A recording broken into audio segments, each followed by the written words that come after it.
Assalamualaikum warahmatullahi wabarakatuh. Halo semuanya, perkenalkan kami dari kelompok 7 kelas mata kuliah hukum adat yang diampu oleh Ibu Siti Nur Hasanah. Pada kesempatan kali ini, kami akan menjelaskan mengenai materi eksistensi dari bentuk persekutuan hukum yang mengalami perkembangan dikarenakan program mobilisasi penduduk.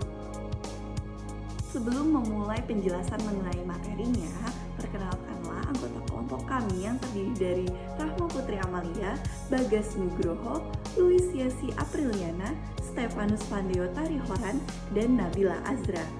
Baiklah, simak video penjelasan berikut. Persekutuan hukum karena mobilisasi penduduk.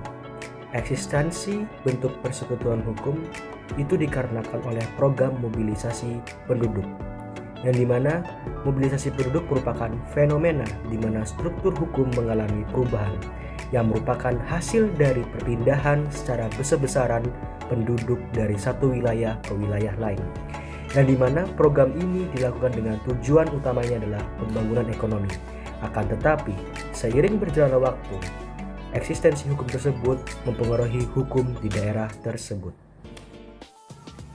Baik, di sini saya akan memaparkan apa yang dimaksud dengan mobilisasi penduduk. Mobilisasi penduduk adalah perubahan, pergeseran, peningkatan atau penurunan status dan peran anggotanya. Secara harfiah, social mobility berarti gerakan dalam masyarakat. Jadi, mobilisasi penduduk adalah perpindahan posisi seseorang atau sekelompok orang dari lapisan yang satu ke lapisan yang lain. Faktor pendorong mobilitas penduduk yang pertama adalah kependudukan atau demografi, yang kedua adalah keinginan untuk melihat daerah lain, yang ketiga adalah keadaan ekonomi, yang keempat adalah situasi politik, dan yang kelima adalah status sosial. Baik, saya Nabila Azra dengan NPM 22120114991. Di sini saya akan melanjutkan presentasi dari teman-teman saya sebelumnya.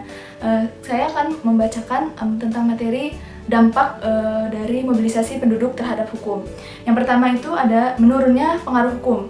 Nah, mobilitas penduduk ini dapat menyebabkan perubahan persepsi dan perilaku masyarakat terhadap hukum. Hal ini bisa mengarah pada penurunan kepercayaan masyarakat terhadap hukum yang dapat menyebabkan kurangnya kepentingan dan dukungan masyarakat terhadap hukum itu sendiri. Yang kedua ini ada menurunnya pengaruh hukum adat. Nah, mobilitas masyarakat ini juga dapat menyebabkan penurunan pengaruh adat dalam masyarakat. Hal ini bisa mengarah pada penurunan keadilan dan kehormatan akan adat dalam masyarakat itu sendiri. Dan yang ketiga ini ada menurunnya penggunaan hukum adat terhadap kasus yang terjadi. Nah, mobilitas masyarakat ini dapat menyebabkan penurunan penggunaan hukum oleh masyarakat dalam kehidupan sehari-hari. Hal ini bisa mengarah pada penurunan pemahaman dan penegaran hukum oleh masyarakat. Dan untuk mengatasi dampak negatif dari mobilitas masyarakat terhadap hukum ini diperlukan perubahan sikap dari semua orang yang terlibat dalam hukum. Penegak hukum harus lebih tegas dan penanaman kesadaran hukum sejak dini melalui pendidikan harus dilakukan. Dan materi selanjutnya saya akan menjelaskan mengenai macam-macam mobilitas penduduk. Yang pertama itu adalah mobilitas penduduk permanen.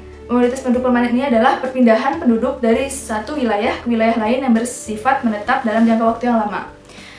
Seperti migrasi. Nah, migrasi internasional ini adalah salah satu contoh dari perpindahan penduduk dari suatu negara ke negara lain dan dalam jangka waktu yang lama atau menetap. Nah, yang kedua ini ada mobilitas non-permanen. Mobilitas non-permanen ini adalah perpindahan penduduk yang bersifat sementara dengan durasi waktu tertentu. Contohnya ini ada komunitasi. Komunitasi ini merupakan pergerakan penduduk dari suatu wilayah ke wilayah lain untuk tujuan pekerjaan atau belajar. Yang kedua ini ada migrasi sirkuler. Nah, migrasi sirkuler ini merupakan perpindahan penduduk dari suatu wilayah ke wilayah lain untuk tujuan sementara, seperti wisata atau liburan atau pernikahan dengan durasi waktu yang lebih lama daripada komunitasi. Sekian materi yang bisa kami sampaikan. Untuk kurang lebihnya mohon maaf. Wassalamualaikum warahmatullahi wabarakatuh.